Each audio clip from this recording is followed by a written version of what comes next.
Diese Nachricht verändert wirklich alles. Die aktuelle Statistik der Bundesnetzagentur zeigt, Deutschland erlebt einen wahren Boom bei öffentlichen Ladepunkten für Elektroautos. Im letzten Jahr ist ihre Zahl wirklich absolut dramatisch gestiegen. Aber reicht das jetzt oder hinkt die Entwicklung immer noch hinterher? All das und mehr analysiere ich in diesem Video. Klick sofort mit abonniert den Kanal, nur so verpasst ihr nichts. Los geht's. Herzlich willkommen und natürlich einen Daumen hoch für dieses Video nicht vergessen. Reichweitenangst, das ist das, was Elektroautoskeptiker immer noch umtreibt. Aber ist das auch überhaupt berechtigt? Die Zeiten ändern sich nämlich rasant. Die aktuelle Statistik der Bundesnetzagentur zeichnet ein absolut beeindruckendes Bild. Zum Jahresbeginn 2024 gab es in Deutschland sage und schreibe 123.449 öffentliche Ladepunkte. Das sind fast 35.000 mehr als noch ein Jahr zuvor, ein Zuwachs von fast 40%. Besonders interessant ist ein genauerer Blick auf die verschiedenen Arten von Ladepunkten. Die Zahl der normalen Ladepunkte mit bis zu 22 kW Leistung stieg um 34% auf 98.216. Das sind die Ladepunkte, die wir typischerweise in Wohngebieten, an Arbeitsplätzen oder in Parkhäusern finden. Sie eignen sich hervorragend fürs Laden über Nacht oder während der Arbeitszeit. Noch beeindruckender ist jedoch der Zuwachs bei den Schnellladepunkten. Ihre Zahl erhöhte sich um satte 68% auf 25.233. Diese Ladepunkte mit Leistung ab 50 kW ermöglichen es, die Batterie eines E-Autos in relativ kurzer Zeit aufzuladen. Ideal für Langstreckenfahrten oder wenn es mal schnell gehen muss. Besonders stark war der Anstieg bei den Hochleistungsladepunkten. Die Zahl der Ladepunkte mit 150 bis 299 kW Leistung hat sich mehr als verdoppelt, von 4.259 auf 8.849. Und auch bei den absoluten Top-Ladern mit über 299 kW gab es ein Plus von 69% auf 6.621 Ladepunkte. Was bedeuten diese Zahlen konkret? Nehmen wir eine Geschäftsreise von München nach Berlin. Mit einem Elektroauto, das eine Reichweite von etwa 400 Kilometern hat, muss man auf der gut 600 Kilometer langen Strecke einmal laden. Inzwischen muss man nicht mal mehr genau schauen, wo es jetzt Ladeplätze gibt. An einem der inzwischen zahlreichen Ladepunkte mit mehr als 150 Kilowatt Ladeleistung kann in 30 Minuten genug Energie für den Rest der Fahrt geladen werden. Da ich mich während des Ladevorgangs anders beschäftige, nimmt der Ladevorgang sogar weniger Zeit in Anspruch als das Tanken. Mit dem Gang zur Toilette und einem Mittagessen ist diese Zeit absolut problemlos gefüllt. Das kann ich aus eigener Erfahrung nur bestätigen. Zudem sind solche Pausen auf langen Strecken unbedingt nötig. Ansonsten steigt die Unfallgefahr deutlich. Die wachsende Zahl dieser Hochleistungslader macht Langstreckenfahrten mit dem E-Auto immer komfortabler. Doch noch ist die regionale Verteilung von Ladepunkten unterschiedlich. Hier zeigt die Statistik der Bundesnetzagentur interessante Unterschiede. Die Bundesländer Bayern, Nordrhein-Westfalen und Baden-Württemberg führen die Liste mit jeweils über 20.000 Ladepunkten an. Das mag auf den ersten Blick nicht überraschen, sind es doch die bevölkerungsreichsten Länder. Doch der Blick auf die Wachstumsraten offenbart spannende Entwicklungen. Während der Bundesdurchschnitt bei einem Zuwachs von rund 40% lag, verzeichnete Brandenburg mit 73% das stärkste Wachstum, dicht gefolgt von Berlin mit 70%.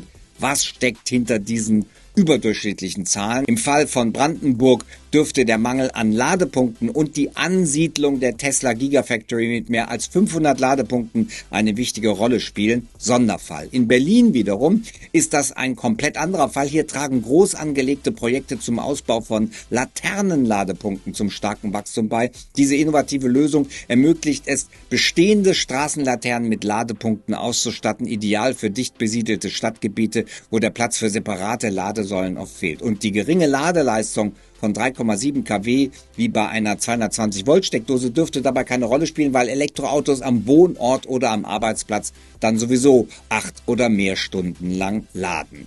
Am anderen Ende der Skala finden wir Hamburg mit einem Zuwachs von nur 23%. Doch bevor wir vorschnell urteilen, müssen wir bedenken, dass die Hansestadt schon zuvor über eine vergleichsweise gute Ladeinfrastruktur verfügte. Oder die politische Konstellation, die Stadtregierung von Köln will PKWs eigentlich aus der Stadt raushaben und dementsprechend war die Domstadt lange Zeit ein Ladesäulen-Diaspora, was sich inzwischen aber geändert hat. Es sind zwar immer noch wenig, aber deutlich mehr als noch vor wenigen Jahren. Inzwischen kann man es also tatsächlich wagen, mit dem Elektroauto an den Rhein zu fahren. Diese regionalen Unterschiede zeigen, dass der Ausbau der Ladeinfrastruktur nicht nach einem einheitlichen Muster verläuft. Lokale Gegebenheiten, politische Entscheidungen und wirtschaftliche Faktoren spielen eine wichtige Rolle. Je nachdem, wo man unterwegs ist, kann man unterschiedliche Ladeerfahrungen machen. Doch Quantität ist nicht alles, auch die Qualität der Ladeinfrastruktur spielt eine entscheidende Rolle. Ein wichtiger Indikator dafür ist die durchschnittliche Ladeleistung. Auch hier gibt es gute Nachrichten.